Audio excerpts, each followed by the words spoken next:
y'all, it's Kim again. So this is Plunder True Crime and Plunder Body Cam videos. She compiles the audio and the videos together just to give us a little bit more insight, but some of the phone calls from prison, I think maybe interspersed in this. So we're all kind of using each other's stuff, but it's, just showing the true character of Mackenzie Shirilla.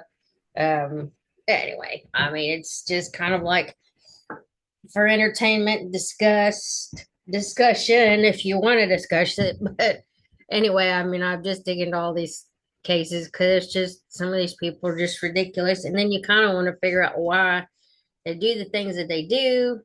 I think social media has a lot to do with the way people act nowadays because everybody's so like narcissistic, almost like they want all the attention on themselves and stuff like that. But let's go ahead and let this play. It may talk over a little bit because I think this might be the phone calls from prison that she borrowed the audio from.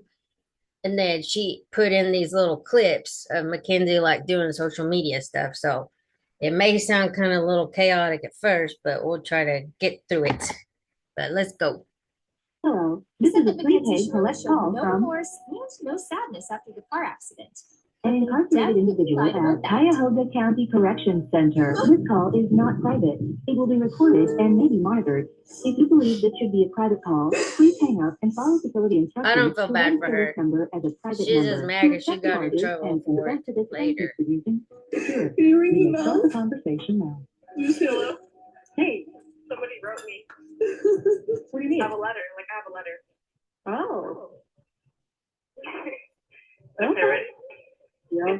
Creighton True crime audio. from GCI. It's like he's an inmate.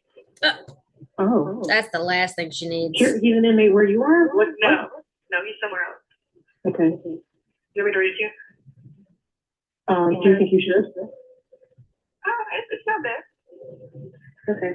It says, I know what happens. You have to be today. May the spirit of God stay with you. Don't hold your pain. Let it out. And may God strengthen you. I'm writing you because I felt God wanted me to let you know you'll be okay. And that he's there for you. Why else would a total stranger contact you on your roughest day of your young life? God is going to protect you and send you his angels to uplift you. If you don't want me to ever contact you again, let me know. I'm a career criminal. Let my record tell it.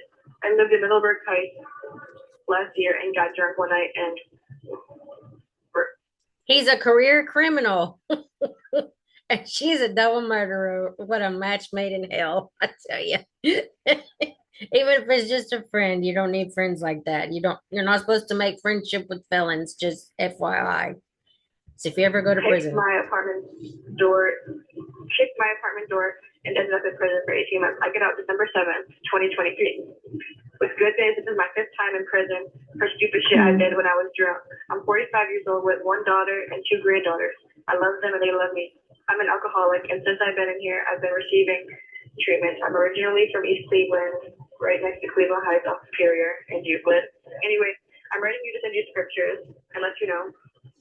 That's making me cry. How wonderful. I'm here for you in whatever way I can help you on your journey. You think the county vet, from what I heard, incarcerated women who come here and give their testimony, women prisons are the worst. Men prisons, we know in all things God works for good and who love him, whatever. He said so he gives me time with scriptures. And then he said, I'll leave you with this. The love you give connects Give her hella hearts, giving and scriptures. receiving. We can control only our part, initiating connection, owning our weakness, embracing growth, and knowing our limits. Our character, conduct, and conversation should be reflective of Christ. Keep your faith and don't lose hope. And then he says, the best lawyer in Ohio is Ian Freeman. He is the president of Ohio Defense Association. His office is downtown Cleveland. He is representing the Chesterland cop who is accused of having sex with a 14-year-old. Whoa. So write that name down, Ian Freeman. I already did. Stupid. Her mom is so stupid, y'all. Stupid. Can you Clearly is in jail again. Who? Clearly. Why? No. Why would you? I don't know. Do you want me to ask whoever that is? Yeah, because he wants to know what she did. Okay. Well, her daughter's in good company, I guess. Was the amputee lady? You didn't move yet? No, I didn't move yet. The corporal just came and talked to me though. They might move me today, but I'm ready to get moved off this spot. Did he say might or they're gonna? Oh, is that a video call?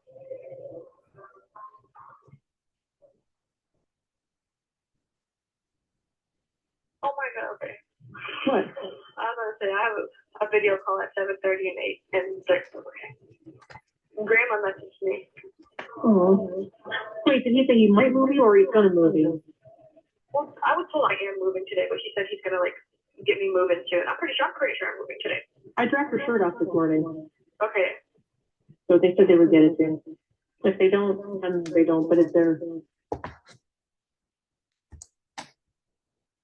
So that lady was freaking out all night? Yes. Oh, make sure you message Laurel and Allison because they're worried about you. Wait, I gotta step in my room. What? Is med card coming? Oh my god, med card's coming, so I have to step in my room. So I'll call you back when I get off. So Okay, bye. okay. I love you. All right, let me get back to this. Bye. The caller has hung up. Okay, so let's just dive straight into it. So my best friend in prison and still to this day was Jaleesa Roberts. Jaleesa Roberts is still locked up. She's in Dayton, Ohio Dayton Corrections for women. And she was an ORW before I left, and she did at least 2 years of my bid with me. And she was Cellies with Mackenzie Shirilla in the county, in Cuyahoga County in Cleveland, because they were both juveniles going into prison. So when Mackenzie got to MCC, me and Julie. Quickly, what the hell is going on with Ohio girls with their hair like that? I'm sorry. I just can't with the hair. I can't with the hair. I just don't understand it. Lisa, that was my, you know what I Oh mean? my gosh. So she's telling me like, oh, my homegirl's With the baby coming hairs. from the county. My homegirl Mackenzie this, that, and the third. So I'm like, oh, okay, like This, what's that, she and the about? third. Like, tell me what's going on. What about her? And she was like, well, she's in here. They charged her with murder for vehicular homicide or something like that. And I was like, damn, what happened? And she was like, well, when she got in a car accident with her boyfriend and her best friend. And I was like, damn. She was like, yeah. She was like, at first everybody thought it was an accident, but when I was in the county with her, I knew that she did that shit on purpose. So I'm like, damn, why you say that? And she was like, because when she got into the county, like all she kept saying is they resuscitated her to blame her for killing Dawn. Like she just wishes that she would have died. She wishes that she would have died. So then, and you know, they was locked in tight or whatever. So I'm gonna get Jaleesa on the phone so that y'all can hear everything that she got to say, because she knows way more than me, because I didn't really have no dealings with Mackenzie personally. Like I talked to her a few times, we walked the yard a few times, but like if somebody's spirit don't sit right with me, like I'm a very godly woman, and in prison, like I was a Bible thumper. Like I'm not even gonna fake. Like I was in there on my P's and Q's. I was trying to do everything that I could do to get the fuck out of there, besides for snitching. I was going to school, you know what I mean? I was staying to myself, pressing my rack as best as I could, focusing on my artwork, doing shit like that, because I just wanted to get home. I got kids at home. Like, I don't got time to be, like, playing high school. Like, I already went to high school. I didn't have time for all that. Like, I just wanted to do my time and get the fuck out and go home to my kids. So I didn't really engage in too much of the prison culture and the drama and the gay for the state type shit. Now, I'm not saying that I'm perfect and I'm holy, because I did have my fair share of drama. I did have my fair share of trying to find a girlfriend and do what the prisoners do in there, but it never really worked out for me. God had other plans. With that being said, so the first time that I met Mackenzie, we was on the yard, and the first thing that I noticed was her body's T. So she's not as skinny as she was, like in the pictures and on her Instagram. I don't know if Shorty was doing coke or what out here, but she was skinny as a crackhead.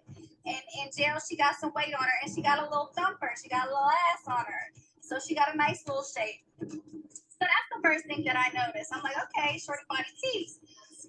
The second thing that I noticed is that her fingernails are chewed down to the bone. Like I'm talking about, you can tell they be bleeding, like chewed all the way up, fingertips, fingernails, like disgusting.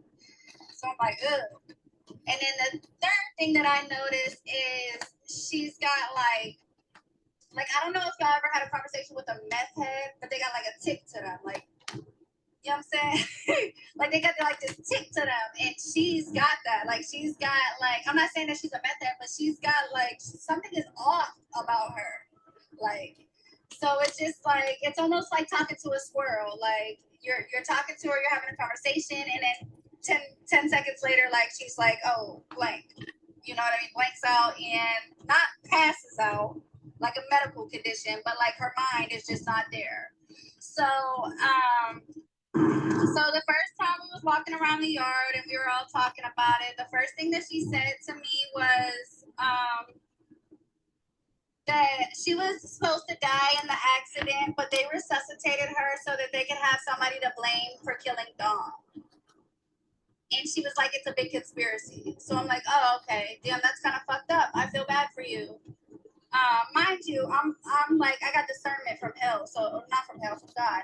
So I'm able to see right through shit. Like when I'm talking to somebody, like I already know if they're lying to me or if they're about to lie to me. Like I done been through so much shit in my life that like I'm very, very good at reading character. And I instantly knew that like something was up. I honestly, to be 100% honest, my first conversation with her, I felt like she was battling some type of demons. And when I went back to my closet that night, I prayed for her because it was very odd, like how she interacts with people, just how her mind is, the way she thinks, the way she talks. All she was concerned about when we was locked up at the same time was getting high. Like she just wanted to know who had what, how to get high, how to get her hands on it. So that was her whole thing. And I try to stay away from people like that because birds of a feather flock together, and I don't got time to get in no trouble behind no shit that I'm not doing. So I definitely like kept my distance and tried to keep Jaleesa away from her too, because Jaleesa's just as young, and Jaleesa was like my little protege, my little baby. You know what I'm saying? That was my dog, my best friend, my left titty. So I wanted to make sure that she stayed on her shit because I wanted her to come home and do good things because she has a good heart. She just had a fucked up upbringing. Mackenzie didn't. Mackenzie had a very well upbringing, as y'all can tell. Like I'm not saying that. I mean, just look at her room. Like, look at the shit that her parents bought her. Like, that girl never knew what it was like to struggle. So, anyway, so yeah, the first time she told us that they resuscitated her because they wanted to blame her for killing Dawn. And then the second time she was high. She had just got done smoking paper, and she came up to the yard. It was 7 o'clock yard. This is the third yard. This is when everybody in the summertime, everybody be outside. And like y'all are like talking shit about like wearing makeup and her like living her best life, but reality is like when you go to prison, like you just because you did something that you should be ashamed of, you don't stop you don't stop living. You know what I mean? And then like in prison, if you wanna sit and be depressed and press your rack, you can. Like more power to you. You can do whatever the fuck you want in there. You can get a college degree. You can press your rack, get fat, and come home depressed. You can work out. You can read books. You can do art. You can change your life. Or you can get high and do the same shit on the streets. But you have more of a structured environment to do it. So really, like, that's why I really appreciate the Ohio judicial system, because although they be cooking motherfuckers, they know what they're doing when it comes to rehabilitation, and it really works. So, like for me, I had a choice. Like they gave me an SB 201 sentence, and if I wanted to fuck off and be a piece of shit for the rest of my life, I could have ended up doing 8 years in there easily. You know, my sentence was a 2 to 8. So, yeah, and that's why they set it up like that, because it's on you to make the decision to change your life. You know what I mean? It's not like, oh, you're gonna come in here and it's gonna be a military camp and you're gonna have to change. No, it's your choice, because if you don't choose to change your life, then you're gonna go back into the same patterns as soon as you come home. So it has to be your choice in order for it to actually work the right way. As for her, she was given the opportunity. That's the judge sentenced her to 15 years concurrent.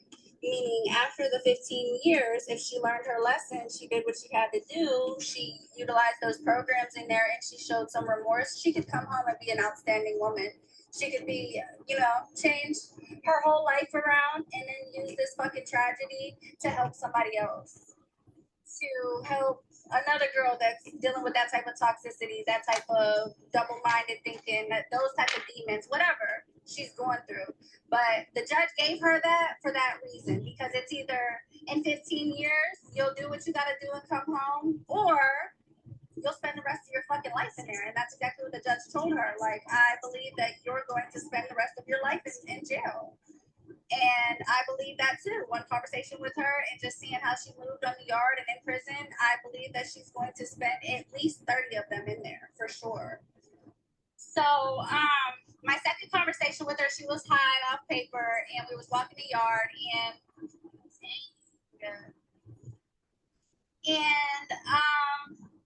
she told me that the devil made her do it. And I'm like, girl, what are you talking about? What do you mean? And she was like, the devil was pressing on my foot and telling me that Dom has to die. What? And I'm like, what the fuck? And I'm like, Exactly. damn. I'm like, that's crazy as hell. I'm like, so me, like, I'm instantly like, oh, well, do you pray? Like, have you ever prayed? Like, do you pray? Do you believe in God? And she was like, I mean, yeah, but no. Like, I pray, but God doesn't really listen to people like me. And I was like, oh, okay. So that was the end of that conversation. And then we just kept walking the track. And I ended up, finding something else to do to get away from her and just kept my distance. So from that point on, I knew instantly, like, this is not a girl that I'm about to be hanging around associated with. I don't want to, none of that. You know what I'm saying? Like, I don't mind people. I mind my business or whatever. But at the same time, like, I'm wise about who I give my time to and who I share my energy with. And she was not going to be one of those people. So I'm very observant, though. Like, one of my favorite things in prison to do was people watch, especially people like that, because they're fucked up in the head. And I'm like, damn, you know what I mean? Like, what makes people like this? So one thing that I did notice is she's got a severe limp. So her shoes, like, her one shoe like leans to the side and like it scrapes, so it like leans sideways. Like, I wish I could, like, a fat girl wearing Uggs. Excuse me, no offense, but when a fat girl wears Uggs, they like tilt in, they lean to the side or whatever. That's how her one shoe is. It's on the left side, her left leg. That one shoe, like, it's scraped all the way to the ground on one side and then raised like a regular shoe sole on the other side. So I noticed that she's got a limp. I don't know if that's from the car accident or what, or I don't even know if that's genuine, because my friend Jaleesa told me that she'd be doing that just to make people feel bad. So I don't know. The girl is a fucking nutcase.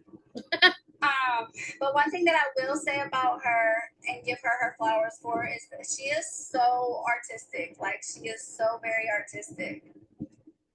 She started customizing bands, white bands in there, and she started to make the it's like the flower with the face in the middle. I think it's like, I don't know, he works with Louis Vuitton and shit. But she started to make that design or whatever, and everybody was like trying to buy her customized shoes and stuff. And that's considered contraband, but you do with your time in there. Like, yes, it's illegal, but we still want to like look good. You know what I mean? We still want to like feel good about ourselves, like, regardless of what you did and what crime you fucking committed. So like, I don't blame her for that, because that's just part of the prison culture. It's like doing your hair, doing your makeup, trying to find the cutest clothes, like just trying to escape where you're at. that's just anyways. It doesn't matter if you're a piece of shit or if you're a good person and you just ended up in the wrong situation at the wrong time. You're going to want to take care of yourself in there, especially in there, because you got nothing but time on your hands. You don't have no distraction from kids. You don't have no distractions from, you know, getting up, going and running the streets all day. Like you're in one place, so you got time to focus and work on stuff. Okay, so my best friend Jaleesa and our friend Spice, we called her Spice because she had orange hair. Her name is Brianna Houston. She's locked up and she's actually wrongfully convicted. And she is somebody who needs to go viral and somebody who needs to be home because she doesn't deserve to be in there. She's a baby and she was hanging out with some dumbass boys who wanted to do a home invasion. And they tried to rob this white boy and his dad was home. I think his dad was a cop or something like that. And his dad shot at them and ended up shooting his own son and killing his own son. And they charged everybody involved except for the dad because they basically blamed it on them for trying to do a home invasion to begin with. Mind you, nobody was armed but the dad. So she's doing, I think, 15 years in prison for that. And she got to prison as soon as she turned 18. And she is just the sweetest little pure-hearted, red-headed girl you could ever meet. She's so fucking talented, so fucking smart. But she was in the county with Kenzie as well. They was held in the adult juvenile section. So her, Jaleesa, and Kenzie were all like in the pod and in the cell together because they were too young to be on the regular floor with the adults. And there was 2 times that she came back into the cottage crying because of how mean Mackenzie was being to her. And I told her, I've been telling her, like, girl, she is not a person that you want to be friends with, associated with. Like, y'all need to stay the fuck away from this girl. I can tell you right now by her spirit, by having conversations with her, that bitch is wicked. Like, there's something wrong with her. She's not right. And I used to tell her that all the time. Well, the second time she came in crying because Mackenzie started a rumor about her. And she basically told everybody that that Spice was a hoe on the outside or whatever. And I'm pretty sure, I don't know if they knew each other on the outside. I don't remember Brianna ever telling me that they knew each other on the outside. But yeah, anyway, she mean girled the fuck out of her and really dogged her out. And Brianna was a good friend to her. And the reason that she did this is because Brianna was competition for art. So like we all had our own hustle. Like if you were artistic in there, you got your own hustle, right? So Brianna was one of them. And Brianna is, I'm talking about really fucking good. I got some artwork of hers at home. I'll show it to y'all when I get there. But she is like, that girl, she does not belong in there. And I can't stress it enough. Like, free fucking Spice. Like, I want her to come home. But yeah, so Brianna, I told Brianna, like, girl, you are so good at this artwork shit. Like, you need to start selling your paintings and shit. Like, I used to sell birthday cards for $20 in there. Like, I used to customize shoes for like 50 and up. We paint t-shirts like $30 and up. Like, you know, that was the hustle. I took care of my kids the entire time financially while I was in prison, just off of artwork and over the phone sugar daddies. Like, so Brianna, she was really good. So I told her, you need to start selling posters. We would make big ass posters. Like when it was somebody's birthday, you decorate their bed and you put these big ass posters up to let them know that they're loved and that they got people that care about them and shit like that. And people pay for these posters. Well, yeah, so Brianna started doing her artwork and Mackenzie had just started off doing artwork as well.